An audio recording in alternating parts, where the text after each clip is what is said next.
A gunshot tears the desert night wide open. The first torch lands on the stable roof, dry as tinder. The woman doesn't run. She kneels in the churned mud, both hands pressed hard against a wound going black in the firelight. Her hands shake. Her eyes don't. Out past the fence, 12 torches crawl up the red slope. Slow. Unhurried. Because men who come unhurried are men who already believe they've won. On the table behind her, a ledger lies open. The numbers climb too evenly to be called bad luck. Somebody built this. Patient. Brick by brick. Wind pushes through the gaps in the boards. Carries smoke. Carries lamp oil. And carries something else, a smell she first learned 2 years ago, the night everything began sliding sideways. She wipes the blood on her skirt. Reaches for the rifle standing by the door. The hoofbeats reach the fence line. Then stop. The wind got to everything first. Before the sound of hooves. Before the creak of the gate. Before anyone in Marrow Flat knew a stranger was coming, the wind already knew. It came down off the mesa dry, as bone and pushed, through the cracks in the trading post walls, rattled the tin cups on their hooks, stirred the dust, that never really settled, not here, not in this corner of the New Mexico territory, where the earth seemed to hold its breath and wait. Spring, 1882. Addie Foster stood behind the counter of her father's store, and wiped it down for the 3rd time that morning. Not because it was dirty. Because her hands needed something to do, that wasn't shaking. She was 24 years old. Old enough to know better than to hope. Young enough to still do it anyway, in small stubborn ways she didn't admit to herself. Old enough, too, to know exactly what it looked like, when a man's whole life started slipping sideways, because she'd been watching it happen to her father for 2 years straight, one bad night at a time. Her mother had been dead 2 years. Long enough for the ache to go quiet. Not gone. Just quiet. Like a coal buried under ash, still hot if you dug down far enough. Addie tried never to dig. Her father was different now. That was the plain truth of it, and plain truth was the only kind Addie had time for these days.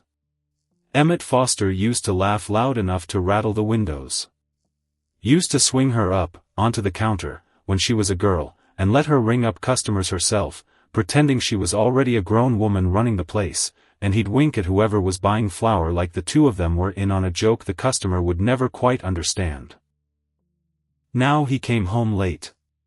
Smelling of whiskey and smoke and something else.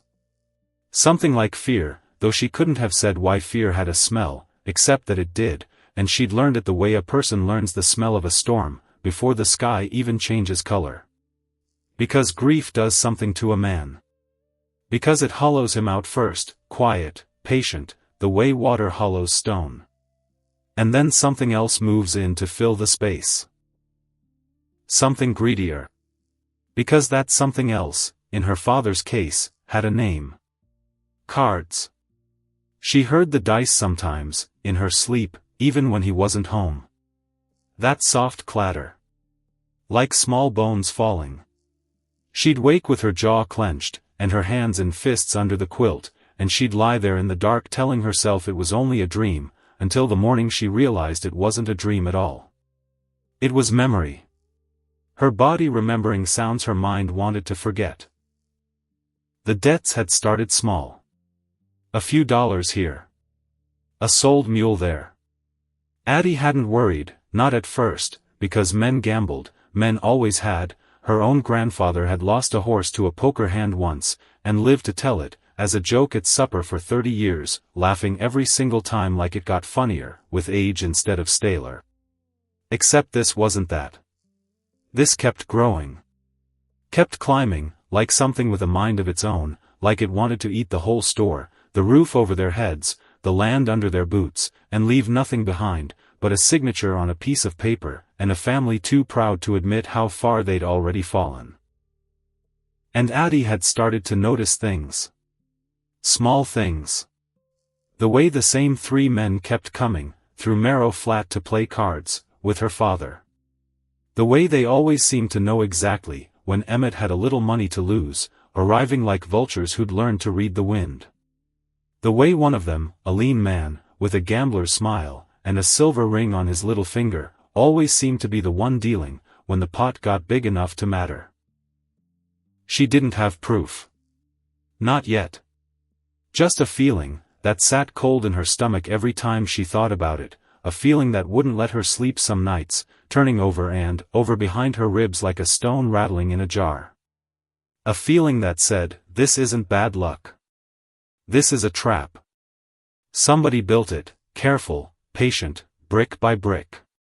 Somebody's watching it close, waiting for the walls to finish rising, before they spring shut. That day the desert heat came up early, shimmering off the flats like the whole world had gone underwater, and Addie was elbow-deep in the coffee tins, straightening what didn't need straightening, because her hands needed the lie of purpose, when the door slammed open, so hard the bell over it screamed. Her father. Face red. Hat crooked. Hands not steady. Addie. Pa. Put on your mother's shawl. She stopped. Rag still in her fist. Something in his voice had gone strange, high and thin, like a man walking a ledge he couldn't see the bottom of. Why? We've got company. Company. Out here. That word didn't belong in this place, not really, not unless it came riding in on trouble, and something in her chest folded up small, and hard like a fist closing around a stone. She went to the window, because she had to see it for herself. Because some part of her already knew, the way a body knows a storm is coming, before the clouds ever show, and she wanted the confirmation more than she wanted the comfort of not knowing yet. A man on a painted horse. Coming slow. Unhurried in a way, that made her skin prickle, because men who came unhurried were men, who already knew they'd get what they came for. Men in a hurry were still fighting for something. This man had already won whatever he'd ridden out to claim, and the slowness of him said, so plain as any words could. He swung down off the horse like it cost him nothing. Tall. Broad through the shoulders in the way of a man who'd worked for everything he had, not the soft kind of broad, that came from sitting behind a desk counting other men's money. His hair was long, bound back simple. His skin dark, from years under this same brutal sun, that had baked Addie's own arms brown despite the shawl, despite the bonnet, despite every effort her mother used to make her take against freckling, back when her mother was still alive to fuss over such small useless things. Apache.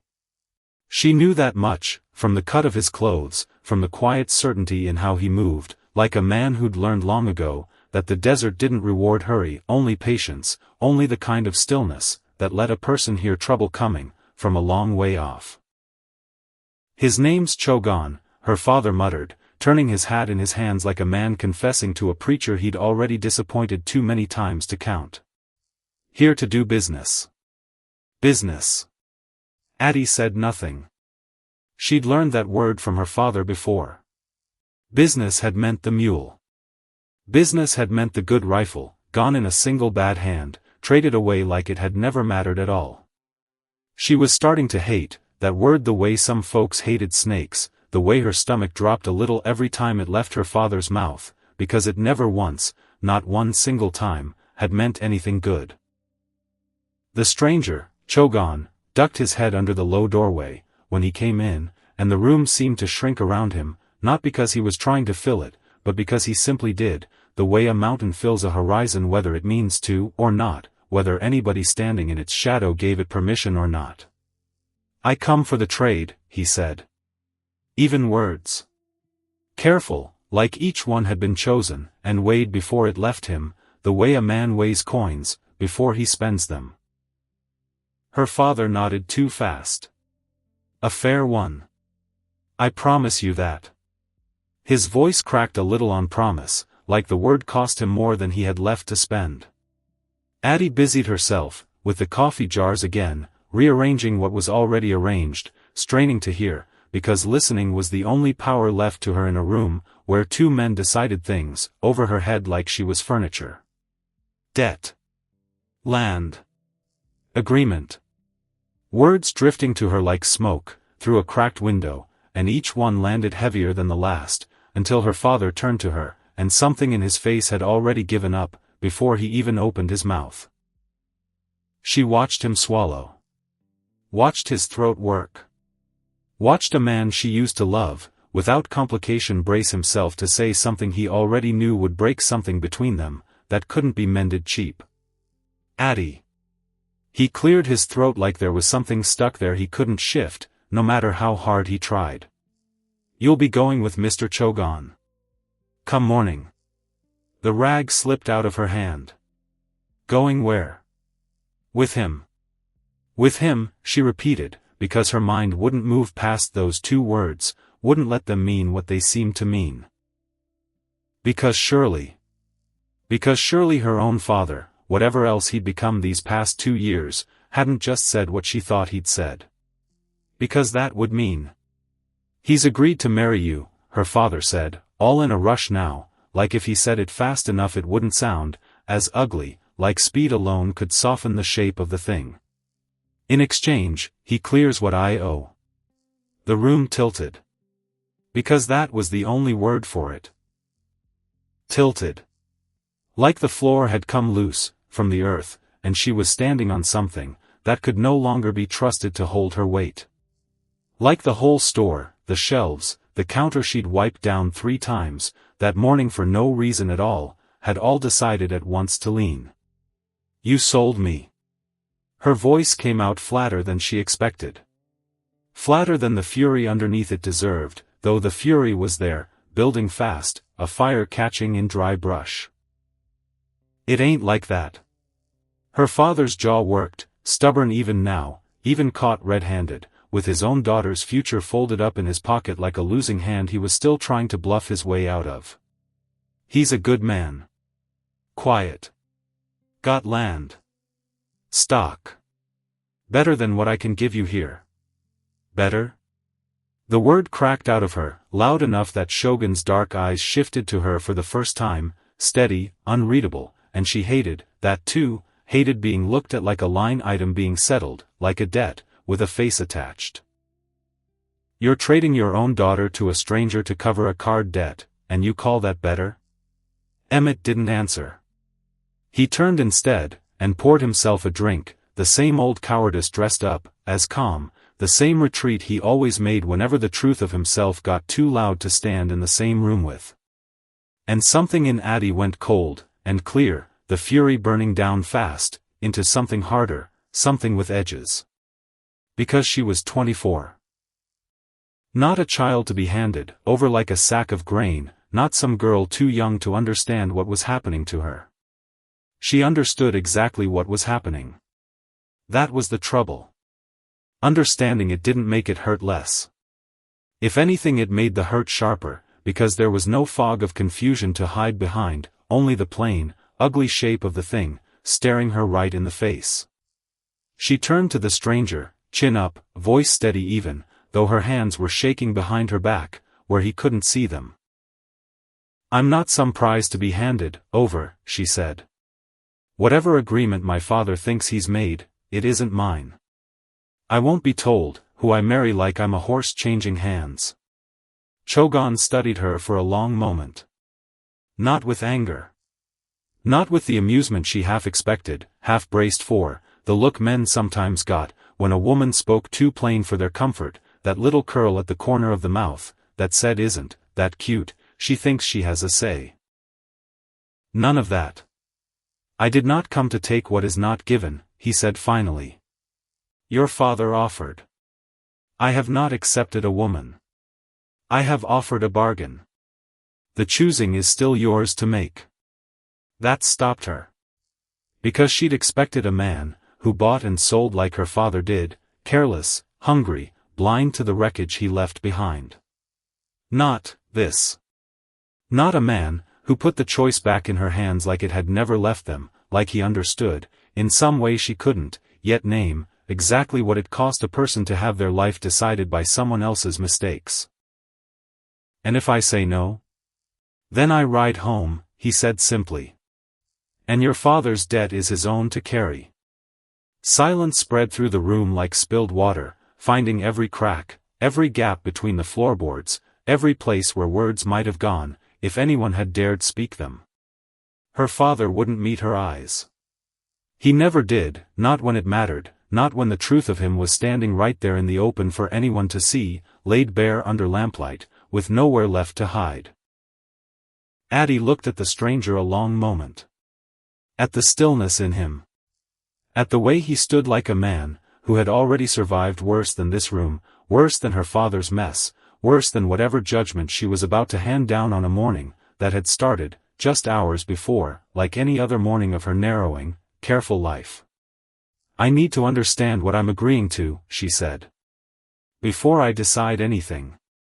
Something shifted behind his eyes. Not quite surprise. Something closer to respect. Then I will tell you, he said. All of it. They didn't talk that night. Not really. Not the kind of talking that mattered. Her father went to bed early, which was its own kind of confession, a man too ashamed to sit up and face what he'd done, retreating to the dark rather than answer for it in the light. Chogan took a room at the boarding house down the flat, said he'd return at first light for her answer, and left Addie alone, with the ledger book her father kept behind the counter. She read it by lamplight, until her eyes burned. Because something about the numbers didn't sit right. The debts climbed too fast. Too even. Like a hand guiding them upward instead of chance, instead of the ordinary blind cruelty of bad luck. She found the same name threading, through half the transactions, tucked in as a witness, a lender, a silent partner in 3 different deals, that should never have connected, should have stood, as far apart, from each other, as 3 separate lives. Cormac Vane. She didn't know the name. Not yet. But she wrote it down on a scrap of paper, and folded it, into her sleeve like evidence, because something in her gut said this mattered, said this was the shape of the trap closing around her father, around this whole flat, and she meant to understand it, before she signed her name to anything, before she let anyone decide her life for her one more time, without a fight. Which meant she barely slept. Because every time she closed her eyes she saw the ledger's careful, patient numbers, climbing and climbing like a fever chart, like a man's whole life narrowing down to a single crushing point. Until the gray light came up, over the ridge, and she heard hooves outside, slow and unhurried again, and she knew, before she looked, that he'd come back exactly, when he said he would. Exactly when he said. Not before, testing her patience. Not after, testing her fear. Exactly when. She met him on the porch. Coffee in hand. Steadier than she felt. You said you'd tell me everything, she said. So tell me. Chogan dismounted. Didn't rush it. Everything about the man moved like he had all the time in the world, even when the world around him was on fire. Your father's debt, he said, is not only cards. Cormac Vane has been buying up water rights along the flat for 2 years. Quiet. Through other men's names, so no one sees his hand in it. Your father's land sits, over the last spring, that isn't yet his. Addie's stomach dropped. You're saying my father was set up. I am saying, Chogan said carefully, that a man, who wants land does not always ride in, with a gun. Sometimes he sends cards. And a smile. And patience. And waits for a grieving man to hand him everything, without ever once raising his voice. And you know this how? Because Vane tried the same on my land 3 winters past, Chogan said, and something flickered behind his eyes, brief, gone before she could name it.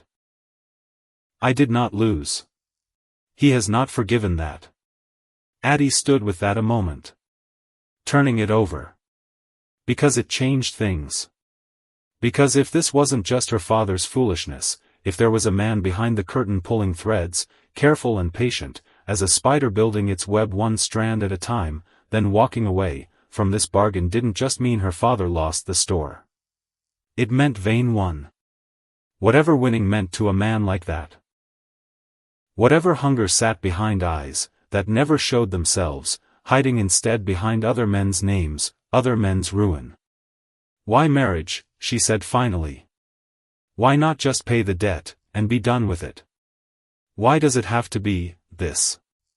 Chogan was quiet a moment, like he was deciding how much truth to hand her at once, weighing it the way he'd weighed his first words to her father. Territory law, he said. Land held by a native man can be broken apart by any court that decides to call it unclaimed, or contested, or simply inconvenient. Vane has done this before, to others. Men who worked land for 20 years, gone in a single afternoon, because a judge somewhere decided the paperwork was untidy. But land held, through a lawful marriage, recognized by the territory, cannot be touched so easy. A wife. A household. A name in a courthouse book. It becomes harder to erase. So I'm not a bride, Addie said slowly. I'm a wall. You are whatever you choose to be, Chogan said. But yes. A marriage between us closes a door that has stood open too long. It protects what is mine. And it clears what your father owes, which protects what is yours. Addie looked out at the flat. At the heat already starting to shimmer off the ground, though the sun had barely cleared the ridge. At the whole flat, dry and stubborn, and hers in some deep unspoken way she'd never examined too closely, because it was the only place she'd ever known, the only ground her mother's bones had ever walked, before they went still under the little cemetery on the hill. Because here was the truth of it, plain as her father's cowardice, plain as her mother's absence, plain as the 2 years of quiet grief that had brought her to this porch at all. She had nothing waiting for her here except more of the same. More debts. More strangers with silver rings and patient smiles. More watching her father drink himself smaller every year, until there was nothing left of the man, who used to swing her, onto the counter, and let her play shopkeeper, laughing like the whole world was still simple and good. She could refuse. She could refuse, and lose everything anyway, just slower. Watch the store go. Watch her father go, with it, piece by piece, until there was nothing left to bury, but a name on a stone. Or she could choose this. Walk into it, with her eyes open, not because a man had bought her, but because she'd looked at the ledger herself, and understood the trap herself, and decided for herself, that this was the one door still worth walking through. If I do this, she said, it's my choice. Not my father's. Not yours. Mine. I would not want it any other way, Chogan said. And if it doesn't work? If we can't, if this doesn't become something real between us? Then you will still have land in your name, he said. And a way out, should you want it. I do not buy silence, Miss Foster. I do not buy a wife the way a man buys a horse. I am offering a bargain that protects us both. What grows from it, or does not, that is not mine to decide alone. Addie set her coffee cup down on the porch rail. Hands steadier now than they'd been all night. Then I accept, she said. Not for him. She glanced back at the store, at the shape of her father moving behind the curtain, pretending not to listen. For myself. And because I intend to see Cormac Vane answer for what he's done to this flat, one way or another. Something almost like a smile touched the corner of Chogan's mouth.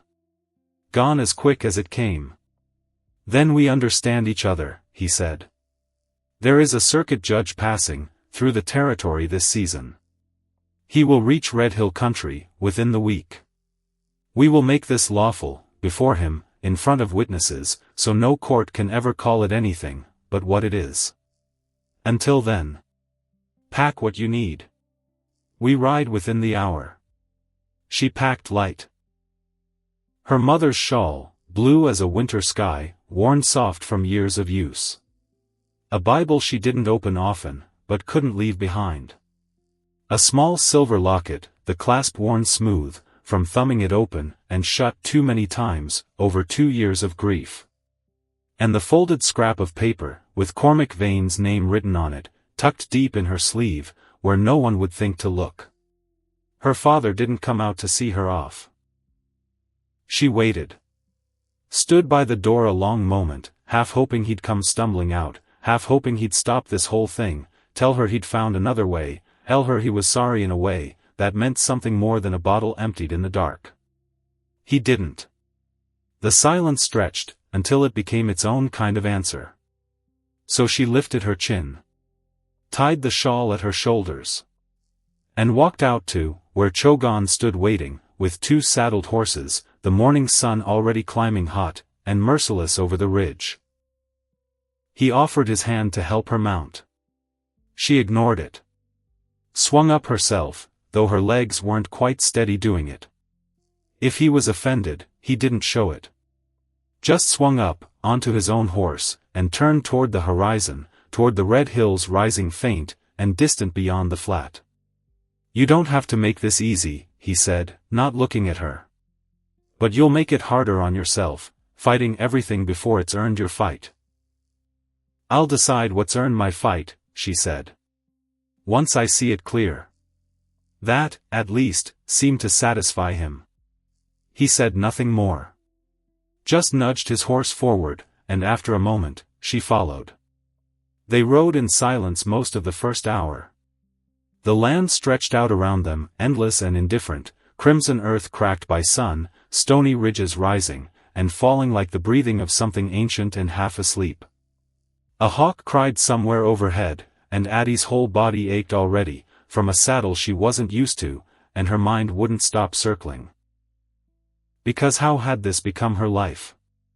How had 2 years slid by, so fast, grief to gambling to this stranger, this ride into country she didn't know, toward a home that wasn't hers yet, toward a man she'd have to learn to trust, or else spend the rest of her days regretting a choice made in a single desperate morning. Except there'd been something in the way he'd said the choosing is still yours to make. Something that had cracked the door open on a different kind of fear. Not fear of him. Fear of hoping he meant it. Because hope, Addie had learned these past 2 years, was a dangerous thing to carry too openly. Hope was a door left unlocked, and she'd had enough men walk through it and take what they wanted, leaving the hinges creaking behind them. She caught herself watching him, when he wasn't looking. The set of his jaw. The way his eyes moved constantly, over the land, reading it the way her father used to read a ledger, alert to every shift in the wind, every distant dust cloud, that might be nothing, might be trouble. At midday they stopped near a dry creek bed, more gully than water now, the spring runoff long gone to dust. Chogan swung down, filled a canteen, from the water he carried, and held it out to her. "Drink." She took it. Didn't say thank you, not yet, not until she'd decided how much gratitude this whole arrangement deserved. "Why," she said instead. "Why offer for me at all? You could have paid off his debt, and walked away clean. Why tie yourself to a woman you don't know, in a marriage, that might never be more than paper?" Chogan crouched by the dead creek, turning a stone over in his hand. "Because Vane will keep pushing," he said. "At your father. At me. At anyone standing on land he wants. A debt paid quiet still leaves your father owing something.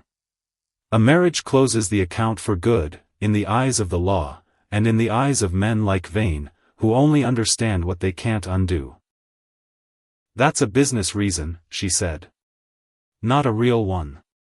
He looked up at her then, and something in his gaze made her chest go tight and strange. "I buried a wife 3 years past," he said, flat and quiet, no drama in it, just fact laid bare like stone. "I did not think to take another. But your father's debt crossed paths, with my land, and Vane's name was written, through both, and I decided, better to build something, with a woman, who fights for her own choices than to watch another piece of this territory fall, into his hands unclaimed." Addie absorbed that. Turned it over the way he'd turned the stone. "I'm sorry," she said. "About your wife." "Do not be sorry," he said. She is not why I offered. But she is why I understand what it costs a person to be handed to someone else's plans. They didn't speak much more that stop. But something had shifted, some small stone rolled aside, and when they mounted again, the silence between them felt less like a wall, and more like a held breath. By late afternoon the land had begun to change. The flat gave way to rising country, red stone ridges catching fire in the slanting light, cedar trees bent low by decades of wind. Addie had never seen land so wild. It should have frightened her more than it did.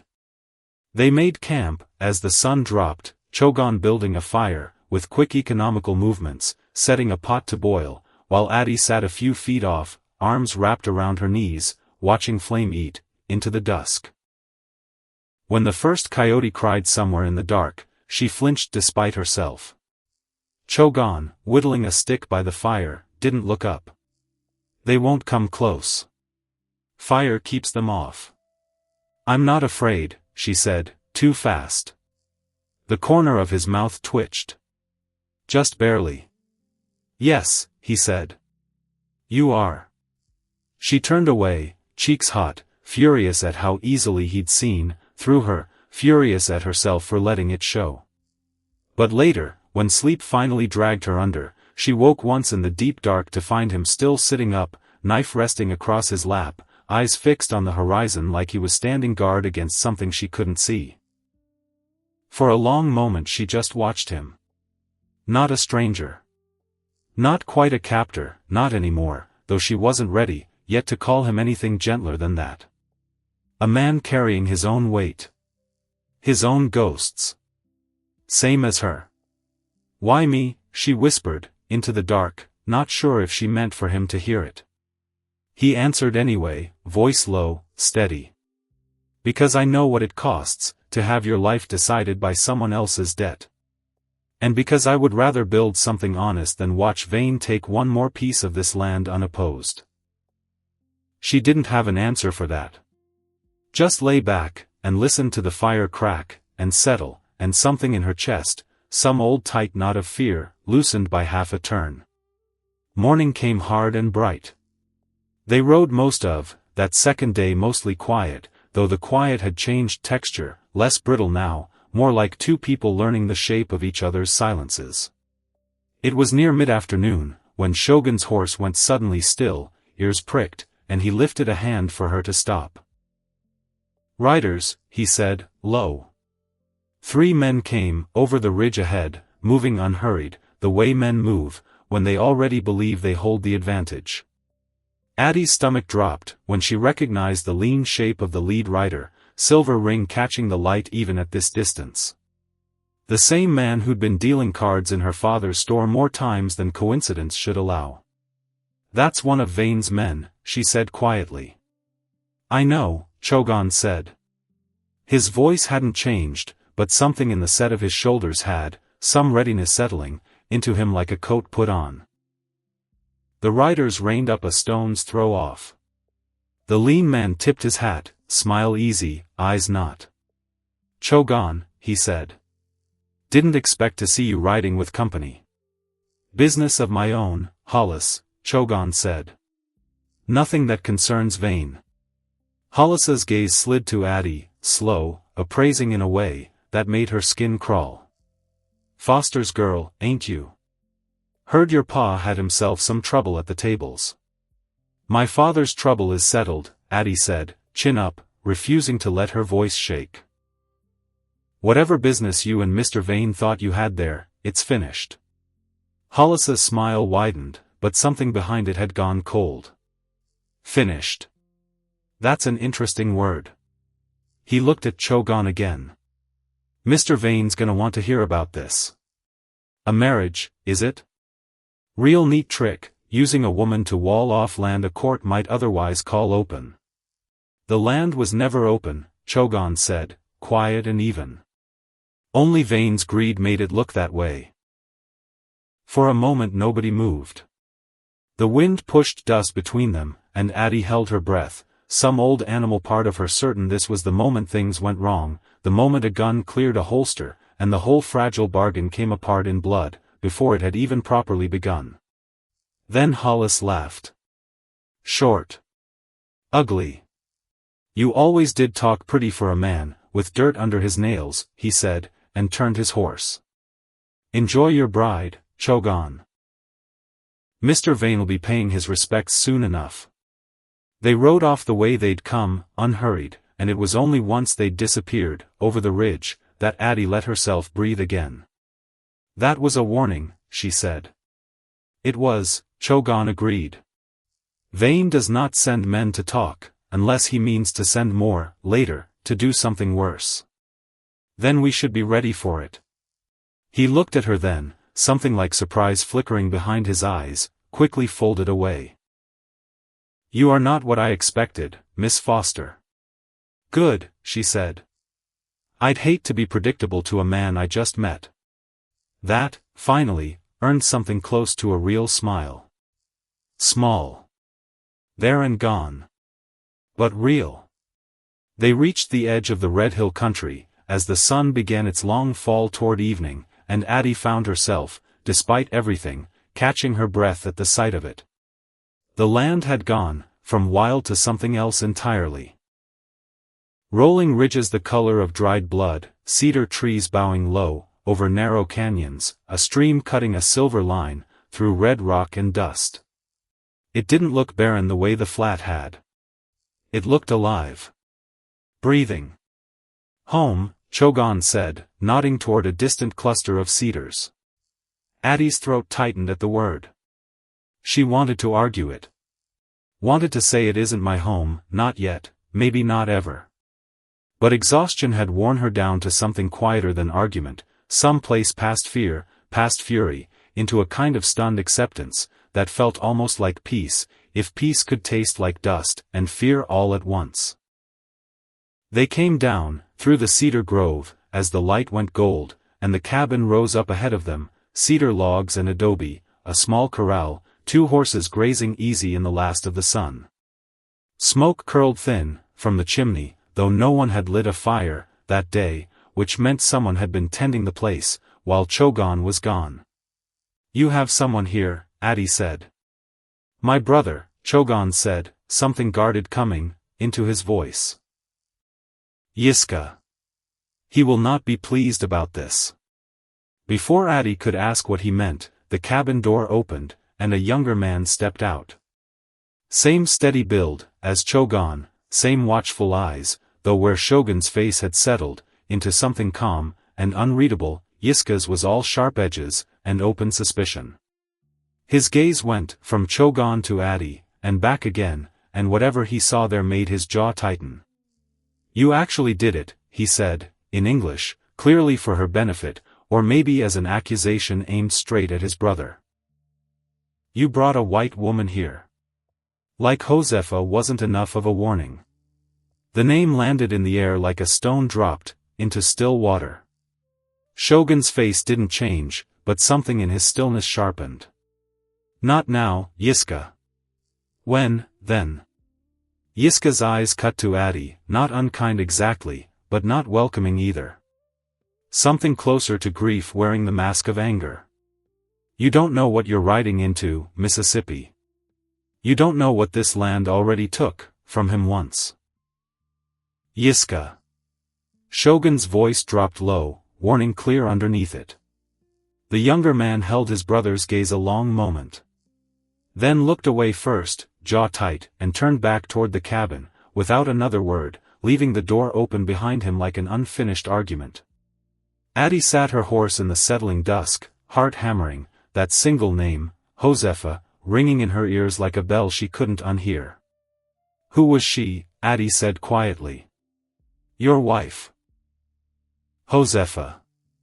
Chogan was quiet a long moment, staring toward the cabin, toward whatever ghosts lived inside it waiting for him. That is a story for another night, he said finally. Come. You have ridden far enough for one day. He swung down, offered his hand again. This time, exhausted, wary, and strangely unwilling to be alone, with her own thoughts a moment longer, Addie let him help her down. Her boots hit the ground. Her legs nearly buckled, from 2 days in the saddle. His hand steadied her at the elbow, brief, careful, gone the moment she found her footing. "Thank you," she said. First time she'd said it, since leaving Marrow Flat. Something eased, just slightly, in the line of his shoulders. "Come inside," he said. "Whatever comes next. It will keep until morning." She followed him toward the cabin, toward the smoke, and the lamplight, and the brother, who did not want her there, toward a name, Josefa, that she already knew, somehow, was going to matter more than anyone was ready to tell her. The circuit judge came, through Red Hill country 5 days later, an old, sun-weathered man named Prescott, who traveled the territory on a stubborn gray mule, and carried the whole weight of the law folded up in a leather satchel he never let out of his sight. Yiska stood witness, arms crossed, jaw tight the whole time, though he came all the same, because whatever grudge he carried against this marriage, he carried a deeper loyalty to his brother, that outweighed it. Sheriff Whitlock rode out too, at Chogan's quiet request, because a marriage witnessed by the law itself was a marriage no court could later pretend hadn't happened. Addie stood on the porch in her mother's blue shawl, the only finery she owned, and said her vows in a voice steadier than she'd expected, steadier than she felt, watching Chogan's face for some sign of what this moment meant to him beyond the paperwork, the protection, the careful architecture of a bargain built to withstand a storm neither of them could, yet fully see coming. With this, Judge Prescott said, closing his book, the territory recognizes this marriage, as lawful, in full, before God and witness. Chogan looked at her a long moment, after the words were spoken. Something unguarded, just for a heartbeat, moving behind his careful stillness. "Whatever comes now," he said quietly, "just for her, it will come to us both together. Not to you alone." Addie didn't know, standing there in the fading light, with a stranger's ring cool against her finger, how many times in the coming year she would need to remember he'd said that. But something in her chest, some old tight thing, loosened just enough to let her breathe a little easier walking back, into the cabin, that night, into a life she had chosen, with her eyes open, and still could not fully see the shape of. Behind her, the wind swept down off the ridge one more time, carrying dust and the last of the daylight, with it, and Addie Foster, Addie now, whatever else the law might call her, stepped across a threshold, into a marriage built on paper, and desperation and something else neither of them had, yet found the words for. Morning came to the Red Hills different than it came to the flat. Softer at the edges. Gold instead of white. The kind of light, that made a person forget, for one held breath, everything that had brought her here. Addie woke to the smell of wood smoke, and something bitter boiling, herbs maybe, and for a moment, just one, she forgot, where she was. Forgot the ledger. Forgot Vane. Forgot the ring on Hollis's finger, and the warning in his voice. Then she remembered. And the weight came back down on her chest like a dropped stone. Because that was how grief worked. That was how fear worked too. It let you forget just long enough to hurt worse, when it came flooding back. She sat up on the narrow cot in the smaller room, hers now, apparently, cedar log walls and a cracked mirror, and a vase of wildflowers someone had left there, before she arrived, wilted now, forgotten, and listened to the sounds of the cabin waking around her. Low voices outside. Chogan's steady murmur. Yiska's sharper one, cutting in. She couldn't make out words. Didn't need to. The tone told her enough. They were arguing about her. She didn't go out right away. Instead she sat on the edge of the cot, hands in her lap, and made herself breathe slow. In. Hold. Out. Because panic wouldn't help her here. Panic never had. Panic was for women, who could afford to fall apart, and Addie Foster had never once in her life been that kind of woman, not when her mother died, not when her father started drinking his grief into something meaner, not now, married 5 days to a man whose brother wanted her gone, before she'd even unpacked. So she stood. Smoothed her skirt. Walked out into the main room like she belonged there, chin up, because a woman, who looked like she belonged was harder to argue with than one, who looked like she was asking permission. The argument stopped the second she appeared. Yiska stood near the hearth, arms crossed, jaw tight as a fist. Chogan stood by the door, unreadable as ever, though something in his shoulders had gone rigid in a way she hadn't seen on the ride. "Morning," Addie said, into the silence, because someone had to say something. Yiska's eyes cut to her. Not cruel. Just guarded. The way a man looks at whether he doesn't trust. "There's coffee," he said finally. Grudging. "If you want it." "I want it," Addie said. He poured it, without another word, and set it on the table hard enough, that a little sloshed, over the rim. Addie sat. Wrapped both hands around the cup. Let the heat of it ground her. "You don't want me here," she said, because dancing around it felt like a waste of everyone's morning. "I understand that. I'd probably feel the same, in your boots." Yiska's eyebrows went up, just slightly. Surprised, maybe, that she'd said it plain instead of pretending not to notice. "It's not about wanting," he said. "It's about what happened last time." "Yiska." Shogun's voice, low, warning. "She's going to hear it eventually," Yiska said, not backing down. "Better from me than from gossip in town." Addie set her cup down. Looked between them. "Hear what?" Silence stretched. Because this was the moment, she realized. The hinge point. Whatever came next would either open a door, or slam one shut, and she was tired, so tired, of standing in rooms, where men decided what she was allowed to know. "Tell me," she said. "Whatever it is. I'd rather have it plain than feel it creeping up on me later." Shogun's jaw tightened. For a long moment she thought he'd refuse. Then he crossed the room. Sat across from her at the rough wooden table, hands folded, and when he spoke, his voice had gone quiet in a way that made the whole cabin feel smaller. "Her name was Josefa Reyes," he said. "She came from Tucson.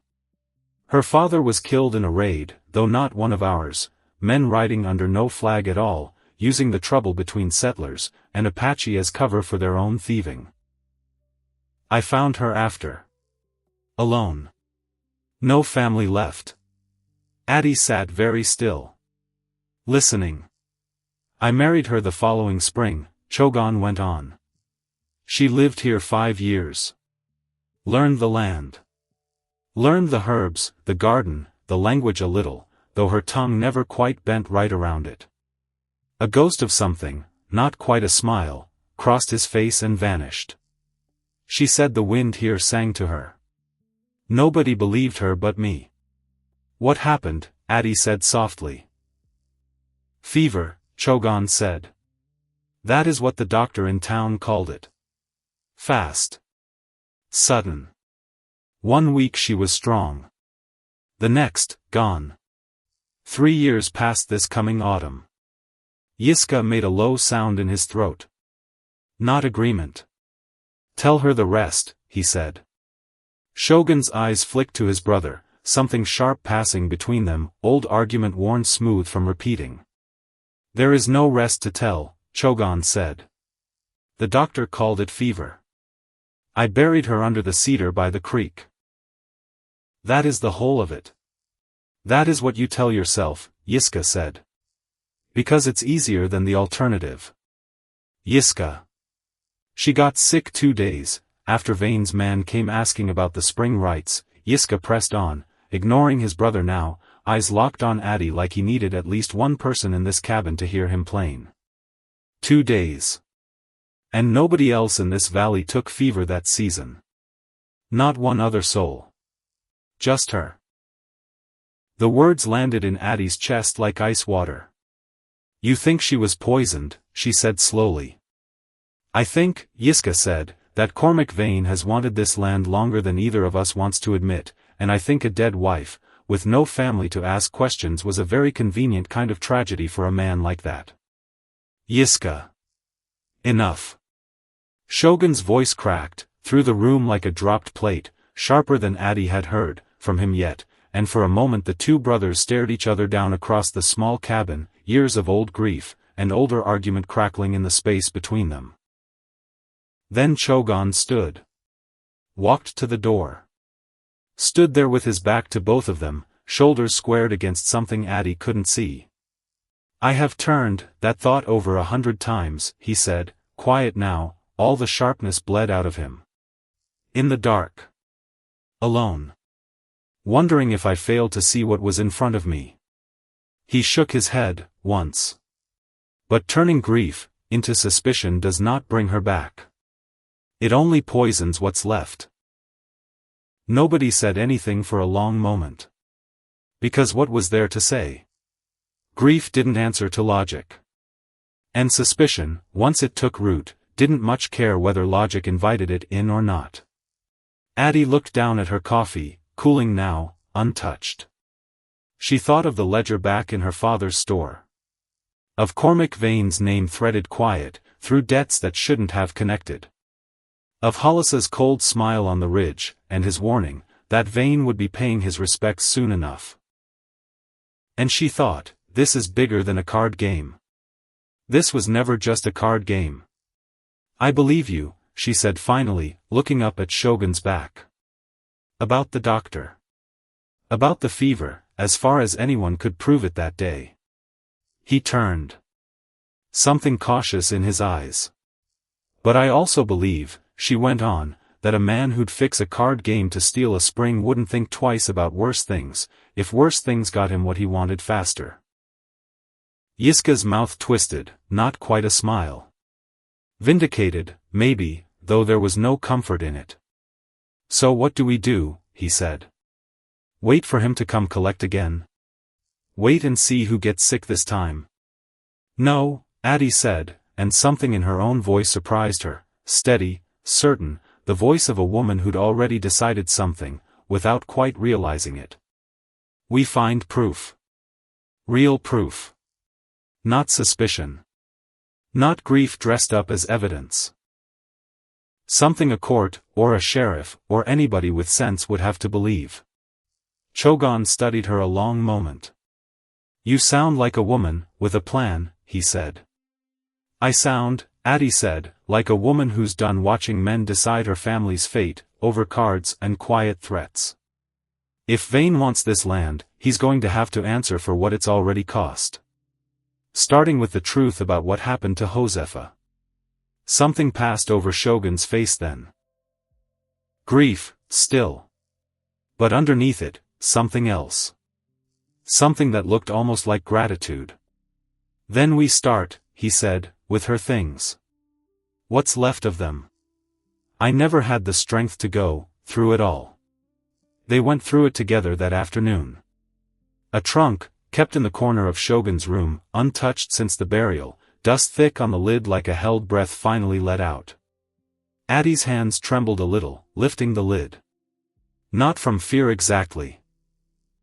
From the strange intimacy of it, touching a dead woman's belongings, a woman whose ghost had clearly never quite left this cabin, whose name alone had been enough to freeze a room. Dresses, folded careful. A rosary, beads worn smooth. A small tin box of letters in careful, looping Spanish that neither of them could fully read, though Chogan managed enough to know they were, from a cousin in Tucson, nothing urgent in them, nothing strange. And at the bottom, wrapped in a shawl gone stiff, with age, a small leather-bound book. A diary. Addie's breath caught. May I, she said, looking up at Chogan. He hesitated. Something raw moving behind his eyes. Then he nodded. Read it aloud, if you find something. I do not think I can hold the words alone. So she did. Most of it was ordinary. The kind of small daily record any woman might keep, out here where days blurred one, into the next, the garden, the weather, small jokes about Yiska's cooking, tender lines about Chogan, that made Addie's chest ache, with something like trespass, reading a love, that wasn't meant for her eyes. Until the entries near the end. The wind carried something today. Hollis rode past the fence line twice, though he had no cause to. Chogan says I worry too much. Perhaps I do. Addie's stomach tightened. A man came to the spring, while Chogan was away, with the herd. Said he was only watering his horse. I did not like the way he looked at the water. I did not drink from it after. There, Yiska said quietly, from where he'd sat down across the table, arms crossed, listening. There it is. Addie kept reading. I have not told Chogan how tired I have felt these past days. He worries enough already. I am sure it is only the heat. The final entry was shorter than the rest. The handwriting less steady. If something happens to me, I want him to know I do not regret this life. Whatever comes. I chose it. I would choose it again. Addie's throat closed. She set the diary down carefully, like it might break. Nobody spoke for a long moment. Because what was there to say, faced with a dead woman's last steady sentence, written maybe already sick, already afraid, and still choosing to leave behind not fear but gratitude. She knew, Yiska said finally, voice rough. She knew something was wrong, and she never told him. Because she didn't want to worry me, Chogan said, and his voice cracked, just slightly, just once, before he pulled it back under control. Same as I would not have told her. Addie looked at the two brothers. At the old grief between them, worn into the shape of an argument, because argument was easier to hold than sorrow. This isn't proof, she said gently. Not the kind that would stand up in a courtroom. But it's a thread. And threads, pulled careful, unravel whole coats. Chogan looked at her. Something steady settling back, into his face, grief folding itself down small enough to carry again. Then we pull it careful, he said. Together. Summer came on hard after that. The kind of heat, that pressed down on the valley like a hand, baking the red stone, until it shimmered, drying the stream to a silver thread winding, through cracked earth. Addie learned the rhythm of the days the way she'd once learned the rhythm of the store, out of necessity first, then, slowly, without her quite noticing the shift, out of something closer to belonging. She learned to grind corn. Learned which herbs Josefa had planted years back still came up wild along the fence line, and which ones needed coaxing. Learned to sit a horse properly, Shogun's voice patient beside her, you fight the reins, and the horse fights you, trust is earned, then let him earn it, until her hands stopped gripping, so hard and the animal beneath her stopped fighting back. Yiska thawed. Slowly. The way ice thaws in early spring, not all at once, but in small cracks, that widened without warning. It started with small things. A nod, instead of a glare, when she brought coffee out to, where he worked the fence. A grudging correction, when she mispronounced a word in Apache badly enough to make him wince. Not like that, he said, not unkind, just exact. Like this. And he said it again, slower, and she tried again, and he almost, smiled. You're stubborn, he told her one evening, watching her fail for the fourth time to get a knot right in a length of rope. I'll give you that. I've been told, Addie said, not looking up, from the knot. Chogan like stubborn, Yiska said. Quiet. Almost to himself. Josefa was stubborn too. Addie's hand stilled on the rope. Is that a warning, she asked carefully, or something else? Yiska was quiet a long moment, staring out at the ridge going gold in the last light. I don't know yet, he admitted. Ask me again in a season. It wasn't friendship. Not yet. But it was something. A door left unlocked, if not quite open. Between Chogan and Addie, something else was growing. Slower. Quieter. The kind of thing neither of them named out loud, because naming it felt like tempting fate, like inviting some old jealous god to notice, and take it away, before it had the chance to root. He taught her Apache words in the evenings, sitting by the fire, while Yiska pretended not to listen, from the porch. 2. For water. Shash, for bear. He pointed to the horizon one evening, the red stone catching the last of the light like a wound that never quite closed. Zil Lichii, he said. Red Mountain. She repeated it, badly, her tongue tripping over the sounds. Again, he said, patient. She tried again. Closer. Good, he said, and something in the way he said it made her chest go warm in a way she wasn't ready to examine too closely. You listen like someone who wants to belong. Maybe I do, she said, and was surprised to find it true. He told her stories some nights. Old ones, about spirits that guarded the wind, about animals that carried wisdom on their backs like packs. His voice went low, and steady, telling them, the fire catching gold in his eyes, and Addie found herself leaning in, without meaning to, caught by a rhythm she didn't have words for yet. In return, she told him about her mother. The way she used to sing hymns, while kneading bread, flour dusting her wrists like snow. The smell of lavender, that had clung to her dresses long, after she stopped wearing them. He never interrupted. Just listened, firelight moving across his face, and something about being heard, that completely, without judgment, without impatience, cracked something open in Addie, that she hadn't realized she'd kept sealed shut, since her mother died. Because grief needed witnesses. She hadn't known that until she had one. The storm came, without warning, the way storms did out here, the sky going green-black in the space of an hour, wind turning sharp, and cold against skin still sunburned, from the day's heat. Addie was hauling in the drying herbs, when the first crack of thunder split the sky, and the younger mare, skittish, since Addie had first arrived, never quite settled, reared hard against her tether, and broke the corral post clean. Chogan. Addie shouted, but the wind ate her voice whole. She ran after the horse without thinking.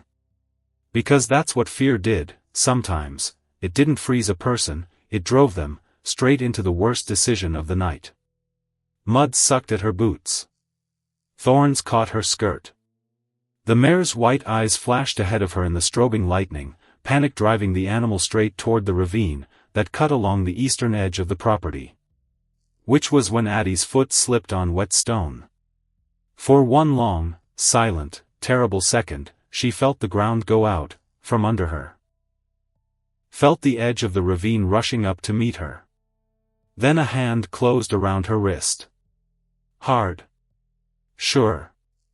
Chogan pulled her back, with a strength that left her breathless, hauled her against his chest, as the rain came down in sheets around them both, and for a moment neither of them moved. Neither of them breathed. The horse can wait, he said quietly, into the storm, into her hair. You cannot. She looked up at him.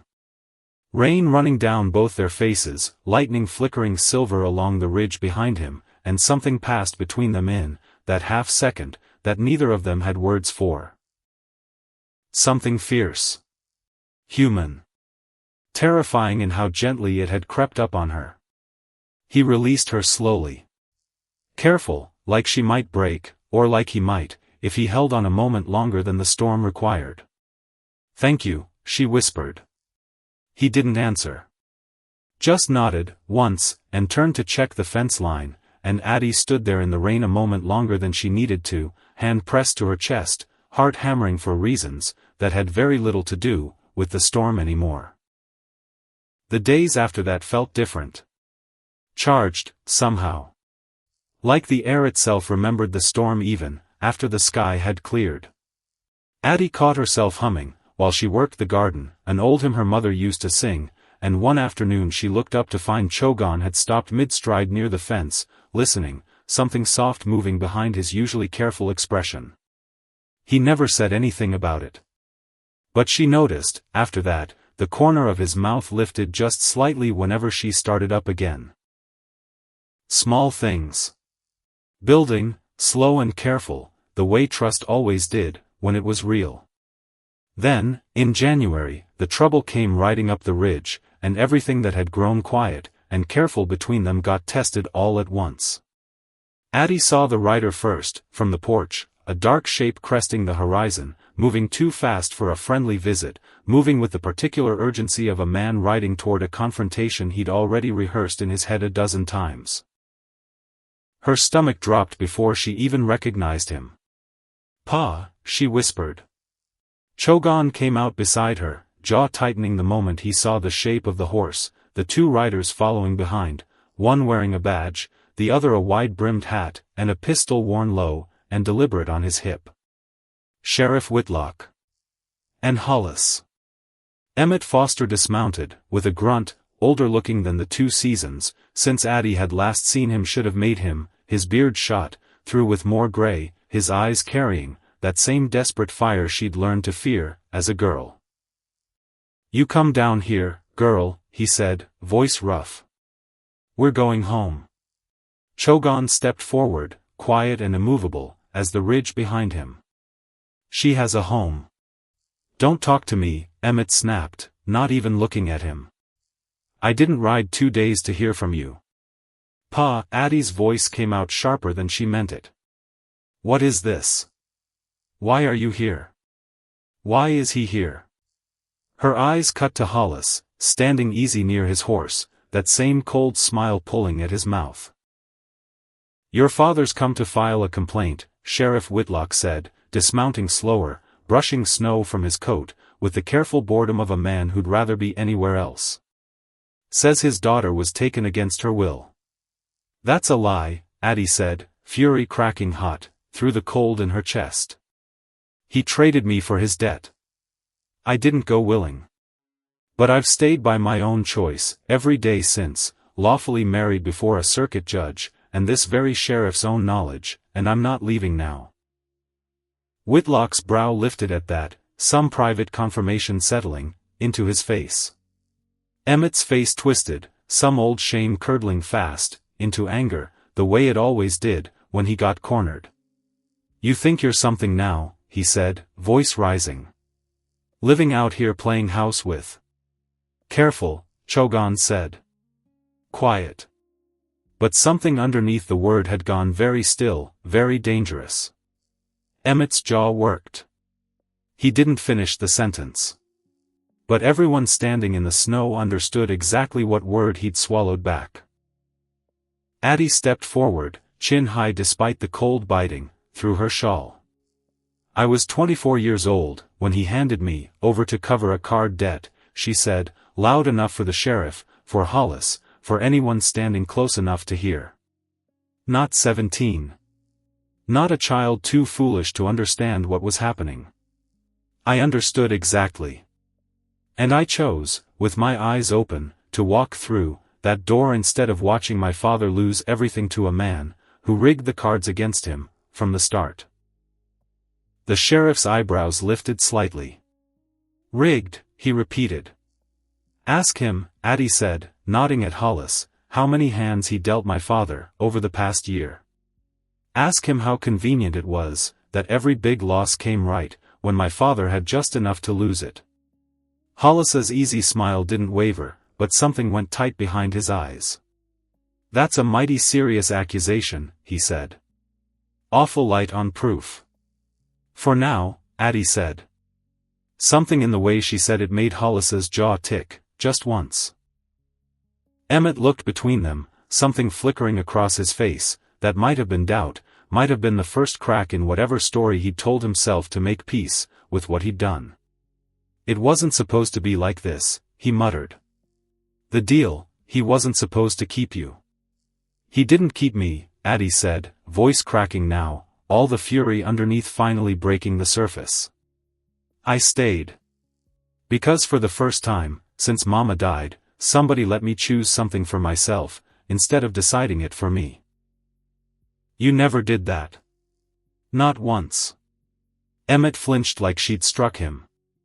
The sheriff cleared his throat, uncomfortable, glancing between father and daughter like a man standing too close to a fire he hadn't started. Mrs.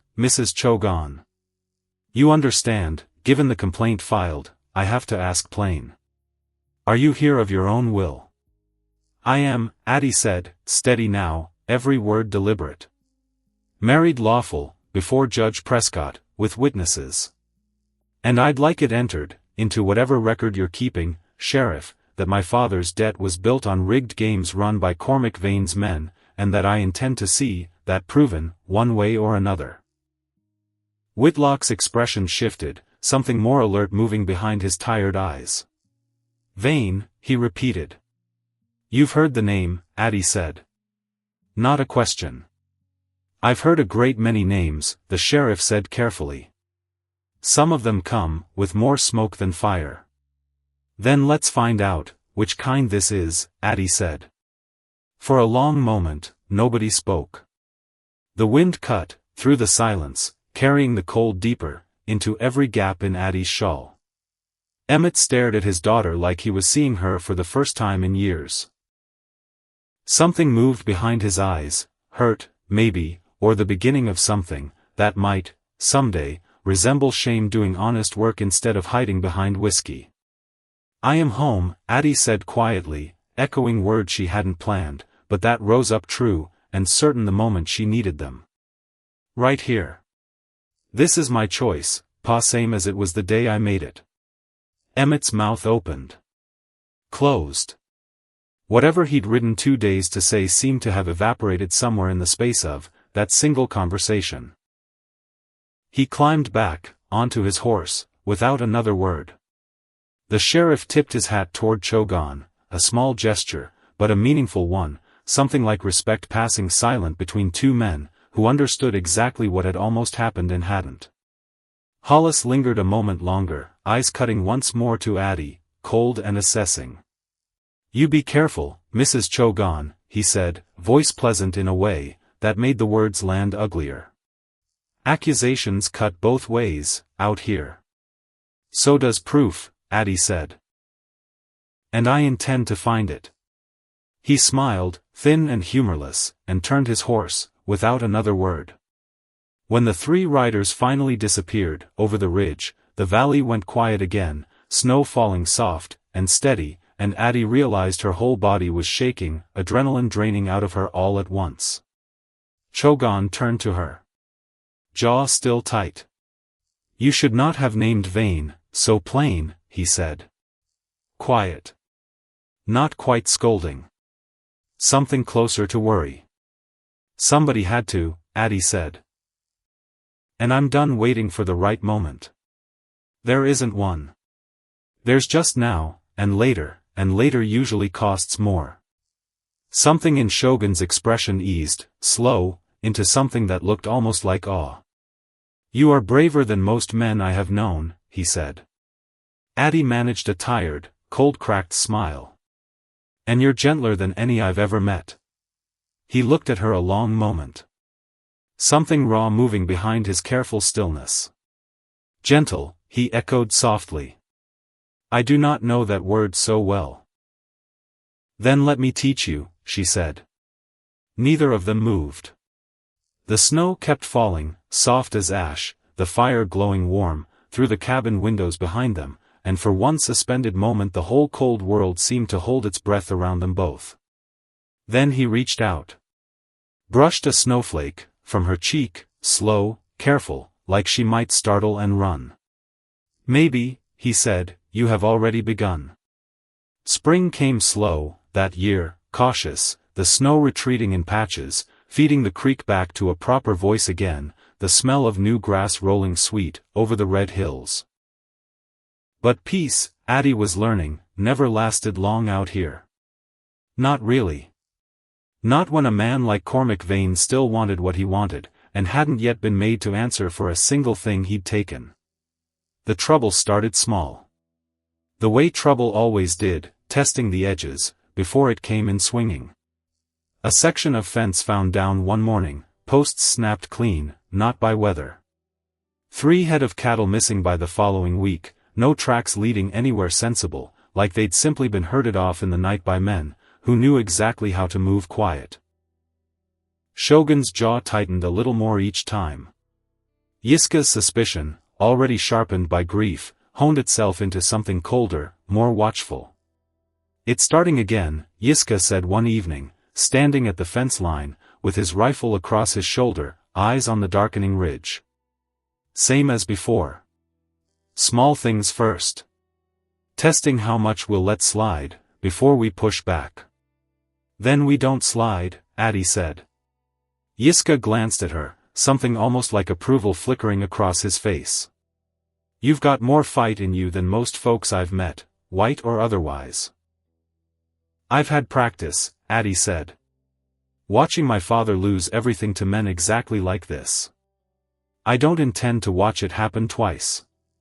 They rode into town together in late spring, Addie and Chogan both, to see Sheriff Whitlock about the missing cattle, about the fence, about the slow campaign of small cruelties, that all seemed to trace back, however carefully hidden, to Cormac Vane's men. The town hadn't warmed to the sight of them together. Whispers followed wherever they walked, some outright hostile, most simply curious in the ugly way curiosity sometimes wore.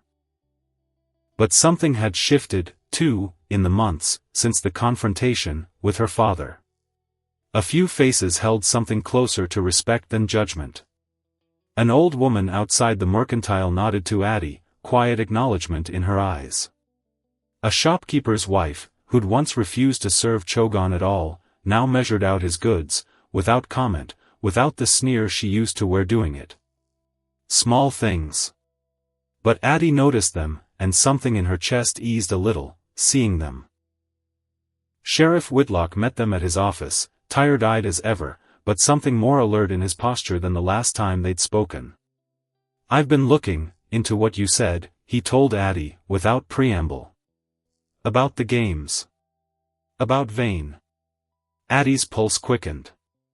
And I've found enough smoke to make me nervous, Whitlock admitted.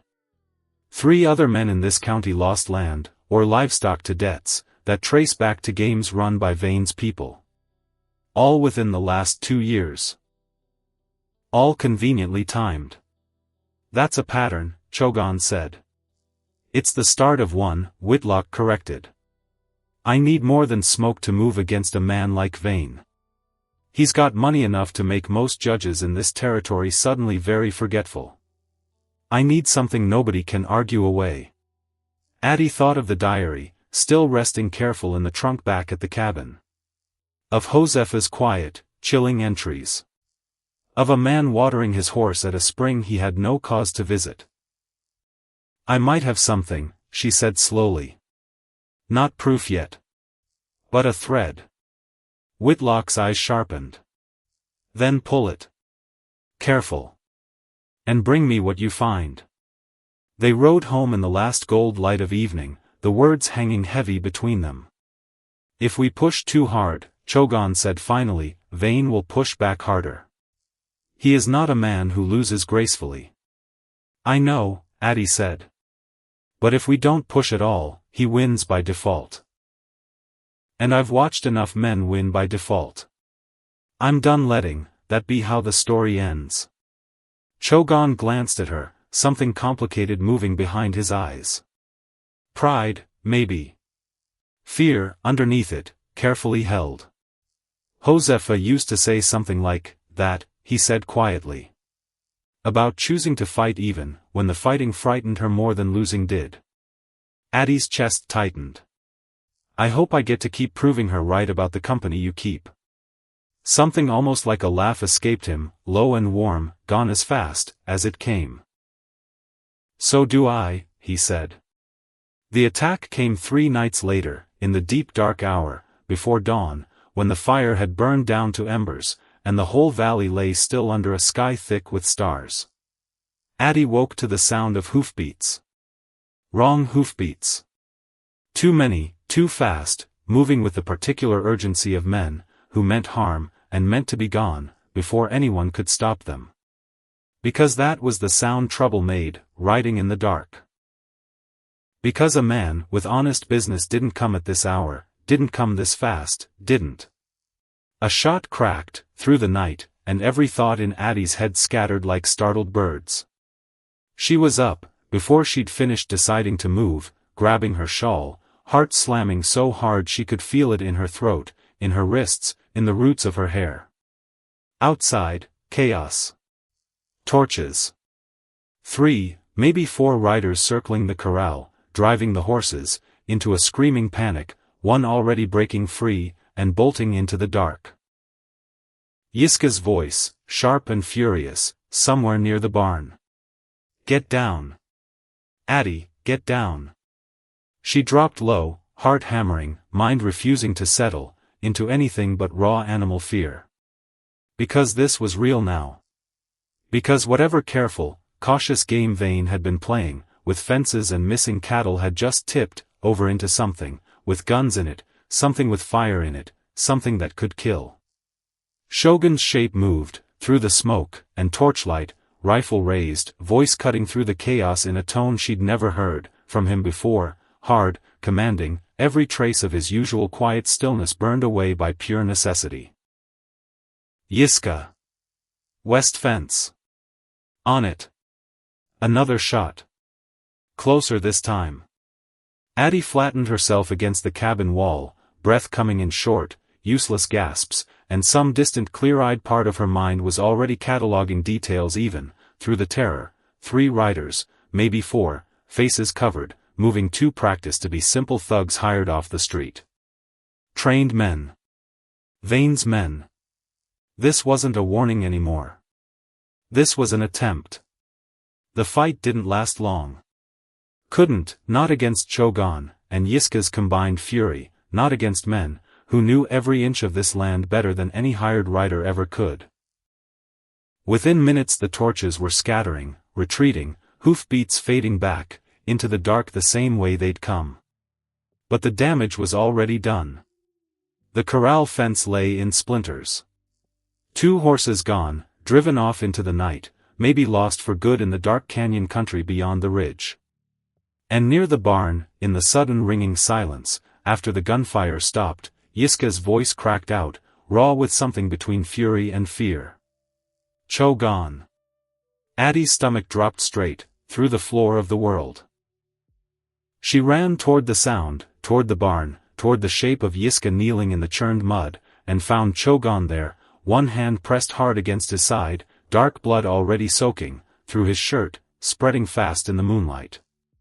"No," Addie breathed, dropping down beside him, hands hovering, useless, terrified. "No, no. I am fine," Chogan managed, though his voice had gone tight and thin, every word costing him something. "It grazed. Nothing more." "You're bleeding through your shirt," Addie said, voice cracking despite every effort to keep it steady. "That is not nothing." Yiska was already tearing strips, from his own shirt, hands moving fast, practiced, the panic in his face at odds, with the sureness of his hands. "Inside. Now. Before it gets worse." They half carried him, into the cabin, laid him on the narrow cot, and Addie's hands, shaking, clumsy with fear, pressed the makeshift bandage hard against the wound, while Yiska worked to clean it, both of them moving on instinct, because there was no time left for anything else. "You should not have come out there," Chogan said, through gritted teeth, eyes fixed on Addie even, as pain carved lines, into his face. "You could have been hit.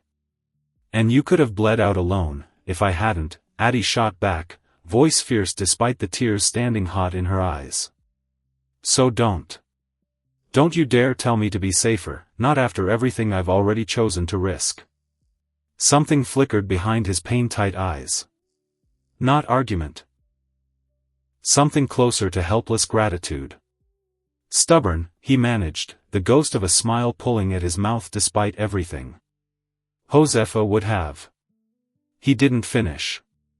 Didn't need to.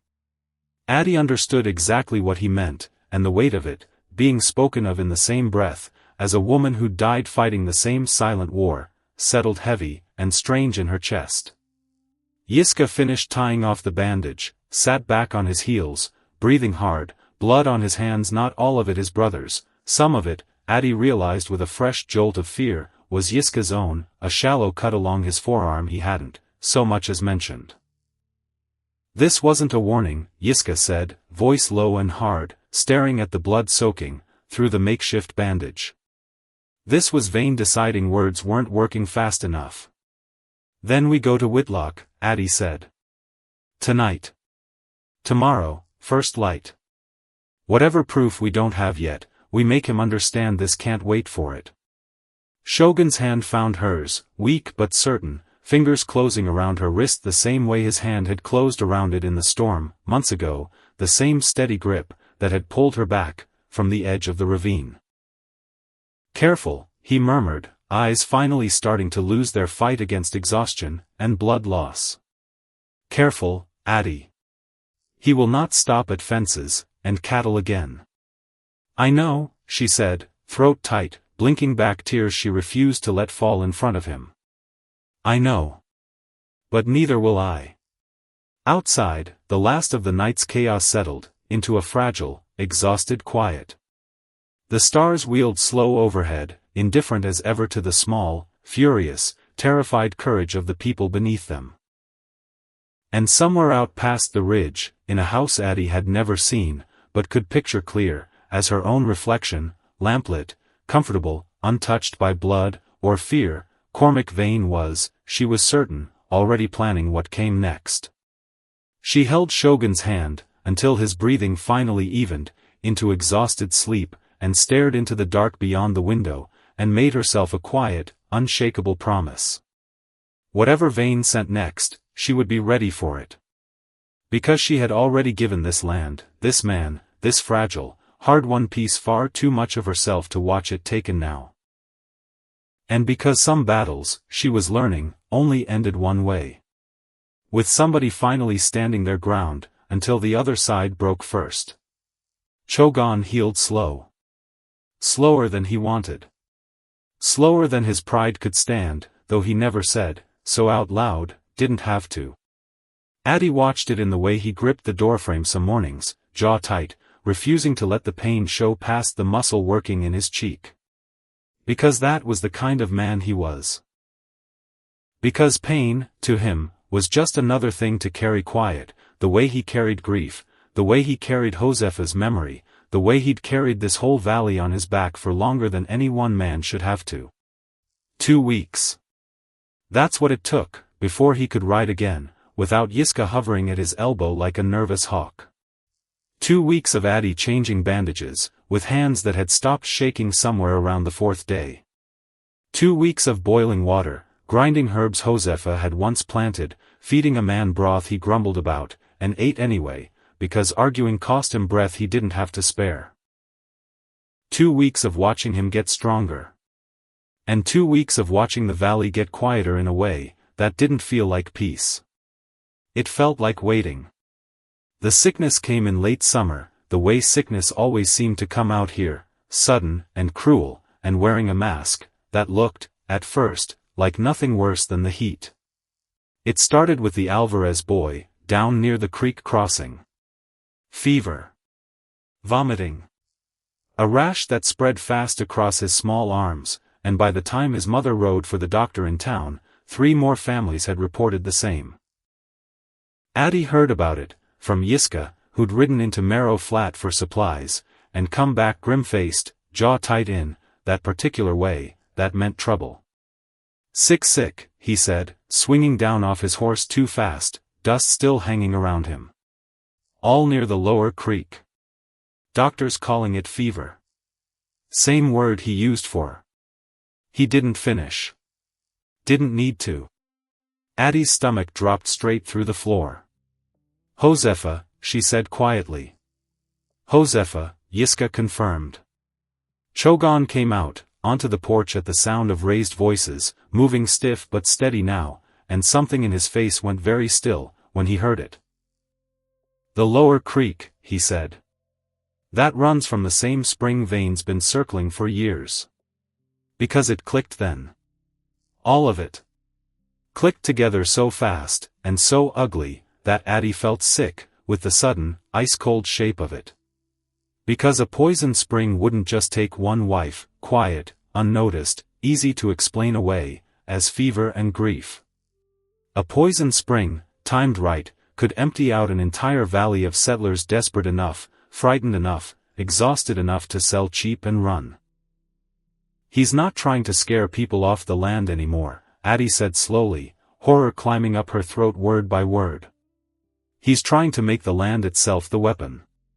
Shogun's jaw tightened, until she could see the muscle jump. Then we go to the spring, he said. Now.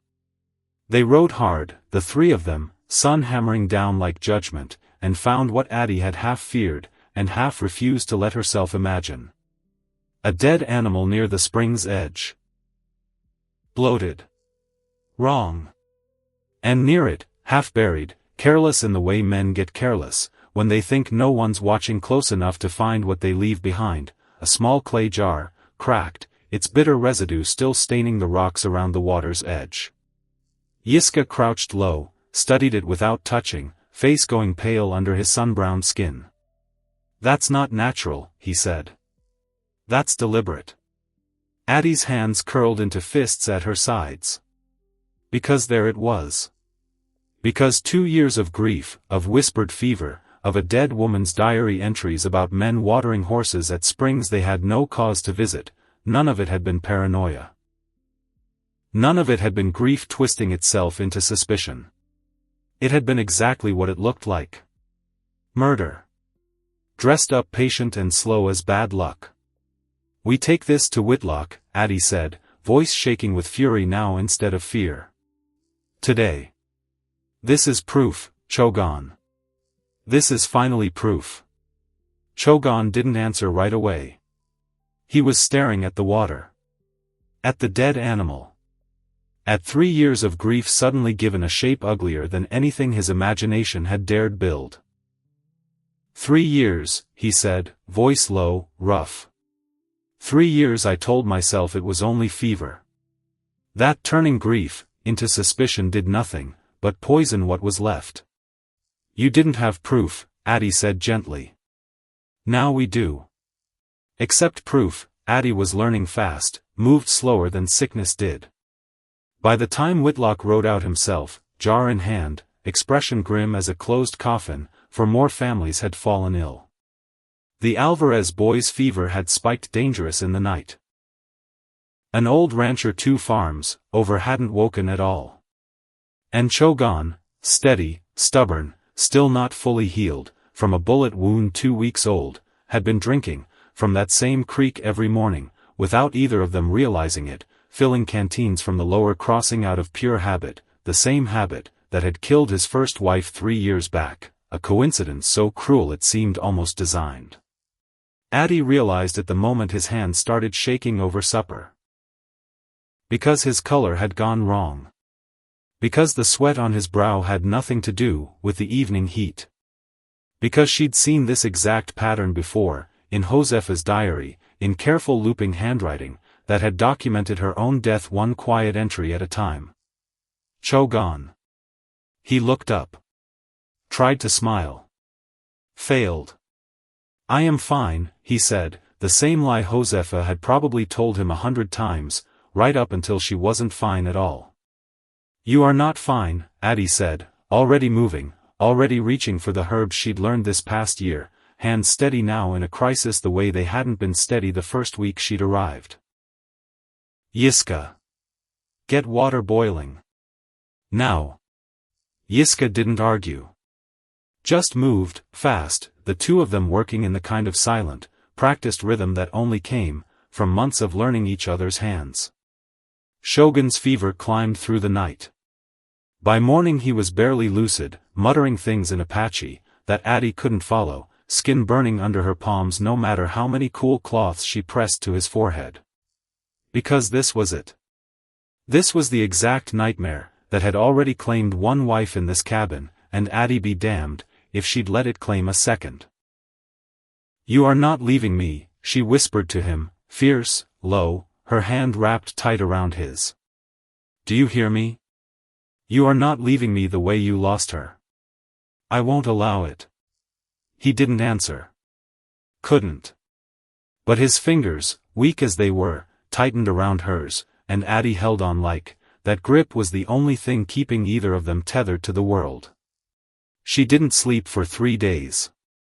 Because sleep felt like surrender, and surrender wasn't a language Addie Foster had ever learned to speak fluently. She remembered every herb Josefa's garden still grew wild along the fence line. Remembered the diary entries about willow bark for fever, about the bitter tea Josefa used to brew for the children in town, before her own sickness took her too fast to save herself. She rode into Marrow Flat herself on the second day, exhausted, filthy, past caring what the town thought of a white woman married to an Apache man riding in like a woman possessed, and found the doctor's office overwhelmed, 6 patients laid out on cots, families weeping in the hallway. "I need willow bark," she told the doctor, a tired, overworked man named Hargrove, who looked like he hadn't slept in longer than she had. "And whatever else you've got for fever. I don't care what it costs." "Everyone in this town needs the same," Hargrove said, exhausted. "I'm running short on everything." "Then let me help," Addie said. "I know herbs. I know fever. I've been tending it myself these past 3 days." Hargrove studied her a long moment. Something in her face, desperate, certain, unwilling to be turned away, seemed to convince him faster than any argument could have. "All right," he said. "God knows I need the hands." What happened next, Addie would only half remember clearly afterward, the days blurring together, into one long fever-bright stretch of boiling water, and cool cloths, and willow bark tea forced past cracked lips. She moved between the doctor's office, and her own cabin, back and forth, teaching Yiska what she learned, learning from Hargrove what she didn't already know, and somewhere in the exhausted middle of it, something shifted in Marrow Flat, that she wouldn't fully understand until later. Because the town watched her. Watched the woman who'd married an Apache man ride herself ragged saving white children she'd never met. Watched her sit, through the night, with old widow Callahan, spooning broth past lips too weak to hold a cup. Watched her hands, steady and sure, doing the same desperate work for strangers, that she'd been doing for her own husband, without once drawing a line between, who deserved saving, and who didn't. Small things, changing slow. The way old suspicion sometimes gives way, grudging and quiet, to something closer to respect. By the 4th day, Chogan's fever broke. Addie was asleep in the chair beside his cot, when it happened, exhaustion finally winning out, over vigilance, and she woke to the feel of his hand, cool now, steady now, resting light against her hair. "You came back," she whispered, tears she'd held back for 4 straight days finally breaking loose all at once. "I heard you," he said, voice rough but clear.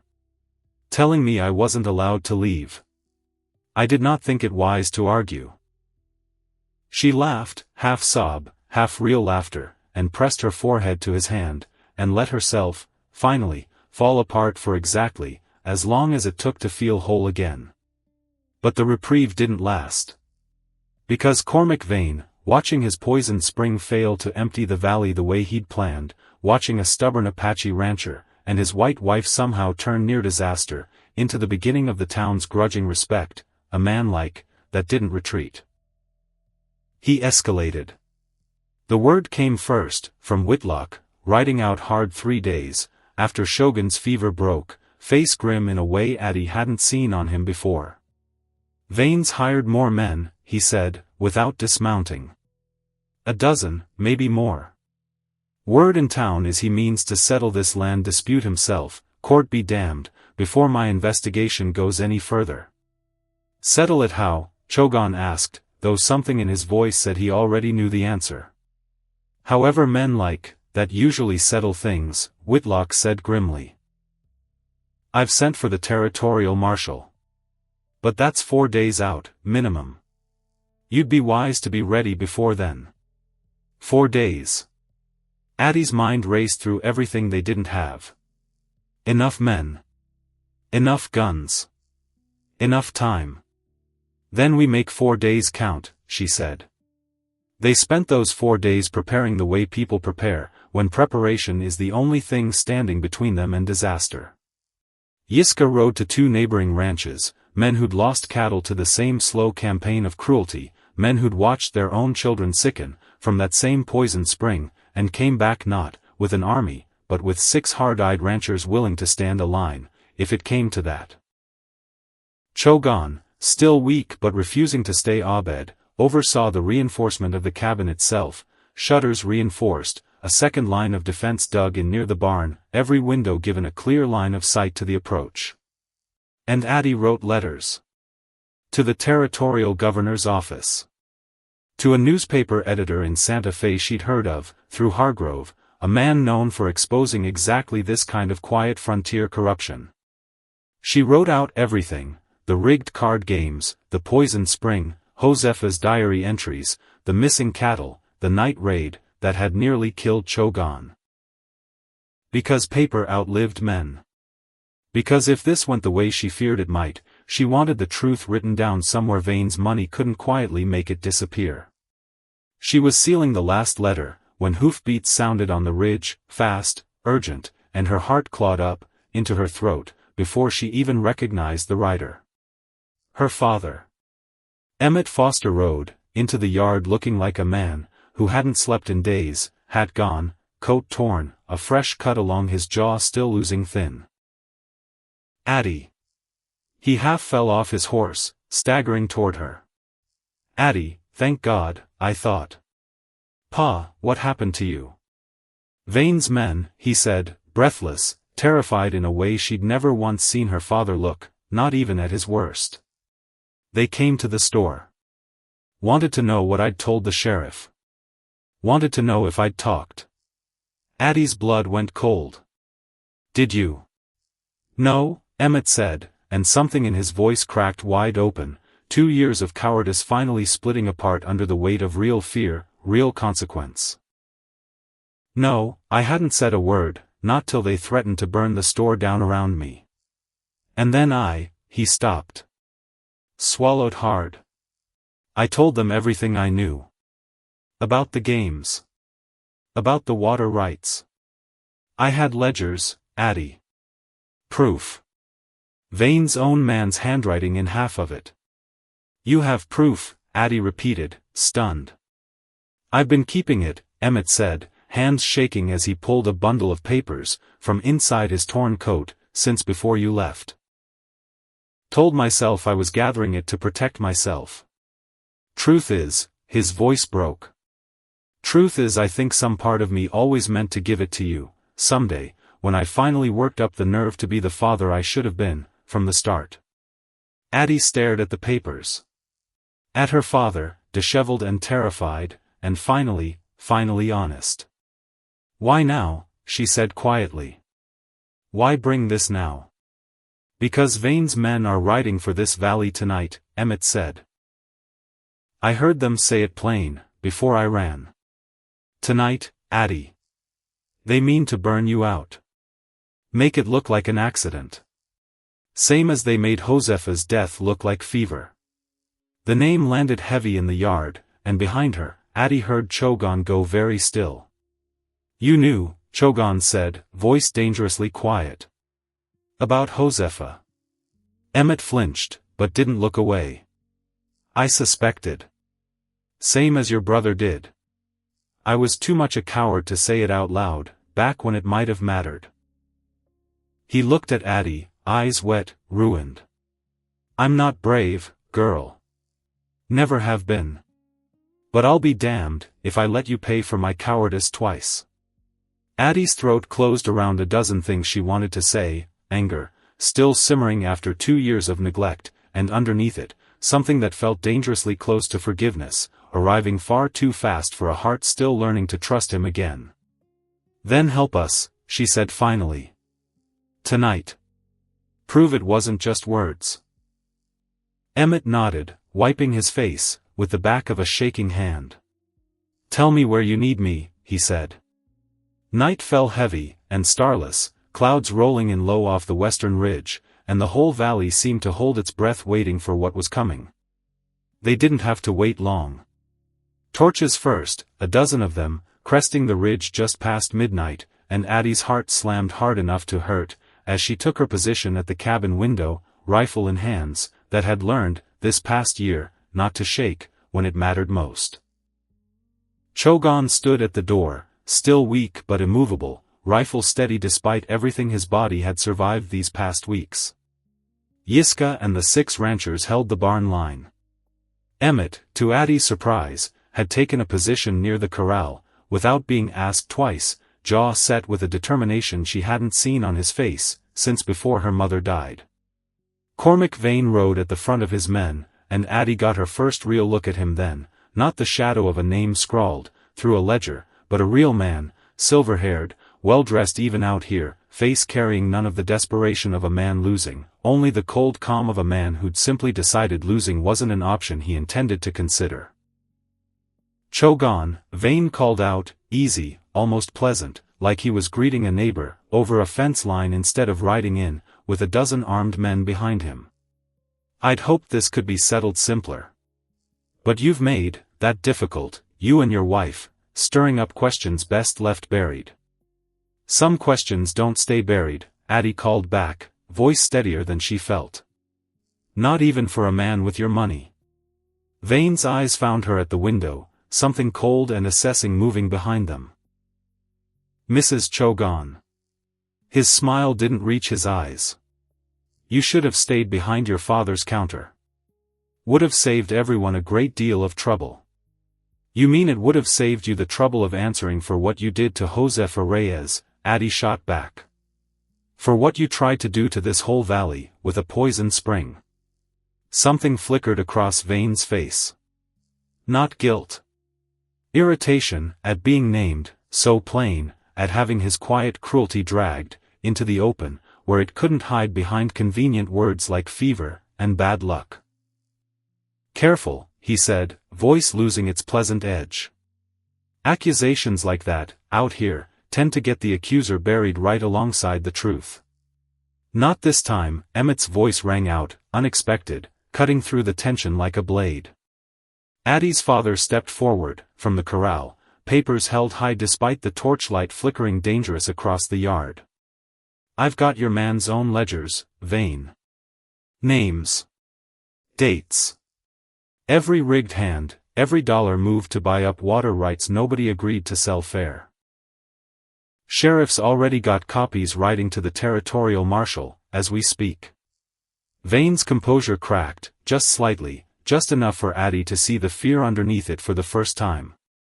Foster, he said, voice gone tight. You're a coward and a drunk. Nobody's going to take your word over mine. Maybe not, Emmett said, and something in his voice had gone steadier than Addie had heard it in years, maybe ever. But my daughter's word, alongside a dead woman's diary, alongside a poisoned spring, with your man's fingerprints all over the jar he left behind, that's not just my word anymore. That's a case, Vane. And you know it, or you wouldn't have ridden out here tonight instead of waiting for a courtroom you knew you couldn't buy your way clear of.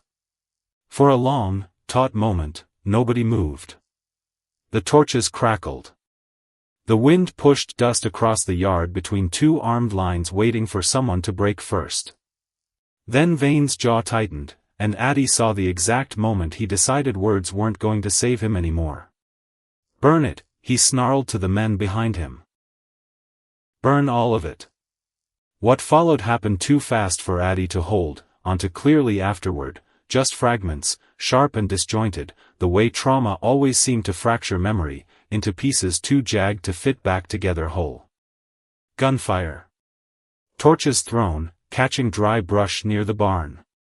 Yiska's voice roaring something in Apache, fierce and furious.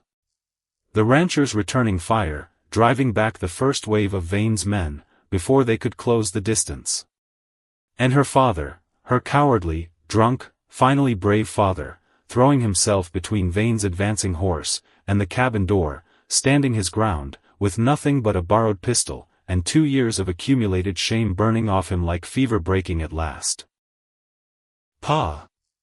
Addie's scream tore out of her, as Vane's horse bore down, as a shot rang out, as her father staggered back, clutching his side, blood dark and sudden against his torn coat. But he didn't fall. Didn't fall, though every part of Addie's chest had already convinced itself he had, already begun the terrible free fall, into grief before her mind caught up to what her eyes were actually seeing. Emmett staggered, but held his ground, raised the pistol, with a shaking hand, and fired. Vane's horse reared, screaming, and the man himself went down hard, into the dirt, the wound in his shoulder dark, and sudden in the torchlight. Whatever fight remained in his hired men broke apart fast, after that, the way hired courage always did once the money behind it hit the ground bleeding. They scattered, torches abandoned, hoofbeats fading fast, into the dark, leaving Vane alone in the dirt, clutching his shoulder, cursing in a voice gone high, and desperate with the particular terror of a man who'd never once imagined losing. Addie ran to her father first, dropping to her knees in the churned dirt, hands pressing hard against the wound in his side, tears streaming hot and unstoppable down her face. "Papa, stay with me, don't you dare."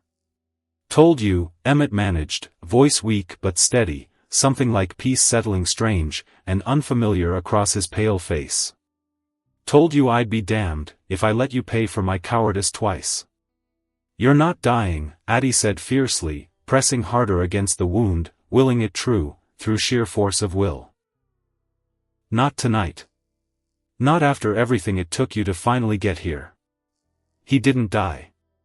Came close enough to frighten every last one of them half to death, but Hargrove, riding out at first light alongside the territorial marshal who'd arrived faster than expected, managed to save him, after a long, brutal night of surgery by lamplight on the cabin table. Cormac Vane was arrested, where he lay, shoulder bound tight, face pale with fury, and pain and the slow dawning realization that money wasn't going to buy him clear of this one, not with a marshal's own eyes on the ledgers, the diary, the poison jar still stained dark at the spring's edge. The territory took its time doing what territories did, but justice, slow and imperfect, as it was, eventually came down hard. Vane's empire of quiet cruelty unraveled thread by thread once men stopped fearing him enough to talk, Hollis first, desperate to save his own neck, then two others, then a flood of testimony, that buried Vane under the weight of years of carefully documented greed. He was tried. Convicted. Sent away to a territorial prison, that would keep him far from Marrow Flat for the rest of whatever years he had left. And the valley, slowly, began to breathe easy again. Emmett stayed through the winter, healing slow in the small room, that had once held nothing but a dead woman's forgotten wildflowers, and something mended between father and daughter in those long quiet months, that Addie had never quite let herself hope for. He never became the man he might have been, if grief hadn't hollowed him out, so many years back. But he became, at last, honest. And steady. And present, in the small daily ways, that mattered more than any grand gesture ever could. "I'm proud of you," he told her one evening, watching her work the garden, that had once been Josepha's, now unmistakably her own. "I don't know that I ever said that plain enough, before all this." "You're saying it now," Addie said. "That's what matters." Spring came again, red hills blazing to life around them, the creek running clear, and clean now, that the poison had long since washed downstream and away. It was in that season, months after Vane's conviction, that Addie found the folded document tucked deep in the same trunk that had once held Josepha's diary, a paper she hadn't seen before, drawn up, she realized with a slow catch of breath, the very week Chogan had first ridden to her father's store. A deed. Land, held in her name alone, unconditional, drawn up long before any wedding vows had been spoken between them. She found Chogan by the corral, and held the paper out, hands not quite steady. "You did this, before we ever married," she said. "Before you even knew if I'd say yes." Chogan looked at the paper. Something quiet and unguarded moved across his face. "I did not know what kind of woman you would be," he said. "Only that whatever happened between us, you deserved a door that stayed open. Whether you chose to walk through it toward me, or away, the choice was always meant to be yours alone." Addie's throat tightened, tears rising hot and sudden. Because that was the whole truth of it, laid bare in careful ink months, before either of them had known what this bargain would become. He had never bought her. He had only ever offered her a door, and trusted her enough to choose it herself. I already chose, she said softly, folding the paper back, with careful hands. Every single day since. I'll go on choosing it, for as long as you'll have me. Chogan reached for her then, slow and certain, and the kiss that followed carried none of the caution of that first careful bargain, only the hard-won, unshakable certainty of two people who had chosen each other, again and again, through fire and fever and blood, until choosing had become the truest thing either of them knew. Their daughter was born the following spring, strong-lunged and dark-eyed, arriving on a morning bright enough to fill the whole cabin with gold. Emmett sat in the next room the whole night through, too anxious to sleep, and was the first, after Chogan, to hold his granddaughter, his weathered hands trembling, with a tenderness that had taken him far too long, and far too much blood, to earn back. Chogan knelt beside the bed, hands trembling as he touched the baby's small fingers for the first time, something raw and open moving across a face that had learned, this past year, to carry both grief and joy without letting either one crush the other. She will need two names, he said softly. One for each world she is born into. Addie, exhausted and radiant, looked down at her daughter's face. Then you choose the first, she said. He thought a long moment. Her Apache name will be Litzog. It means she carries the sun. And for the other, Addie said, Josephine. After the woman, whose courage protected this land, before either of us ever set foot on it. Something moved behind Shogun's eyes, grief, still, but softened now, folded gentle around gratitude instead of pain. Josephine Litzog, he said. She will belong to both winds. The years that followed moved the way years always do, quiet and relentless, weaving grief and joy, so tight together, that eventually nobody tried to separate the threads anymore. The ranch grew. Yiska married a woman, from a neighboring Apache community, who brought her own fierce laughter into the cabin's quiet rhythms, and Emmett lived long enough to watch his granddaughter take her first unsteady steps across the yard, long enough, finally, to become the grandfather he had never quite managed to be a father, before passing peacefully one winter, Addie's hand in his, no unfinished business left unspoken between them. Marrow Flat changed too, slow and imperfect, the way towns do, old suspicions never fully erased, but worn thin enough, over the years, that the woman known once, as the girl, who ran off, with the Apache became known, simply, as Addie. Neighbor. Healer. A woman the whole valley had learned to trust, one hard winter at a time. On the 10th anniversary of the night they'd first ridden together, into the Red Hills, Chogan led her up to the ridge overlooking the valley, the same ridge, where he'd once pointed, and said, simply, home. He carried a small bundle of white sage, and cedar, lighting it careful in the fading light, smoke curling soft, into the darkening sky. This is how my people give thanks, he said quietly. Not always with words. Sometimes only with the breath of the earth. Addie stood beside him, her hand finding his the way it always did now, without thought, without hesitation. Then let the earth hear this, she said softly, looking out over the valley, that had once terrified her, that had cost them both, so much, that had finally, hard-won, become theirs. You were the best thing that ever happened to me. He turned to her, something like wonder still moving behind his eyes even, after 10 years, even after everything. Even after all of it, he said. The fear. The fire. The blood. Especially after, she whispered. Because it led me here. Because it led me to you. The wind shifted, soft and warm, carrying the scent of sage and cedar out across the darkening valley, and for one long, held breath, Addie thought she could almost hear it, the old song Josefa had once sworn the land could sing, if a person only knew how to listen. Maybe the spirits Chogan spoke of really were out there, somewhere in the wind. Maybe they had been listening, all along, to every hard-won choice, that had finally brought two broken, stubborn hearts home.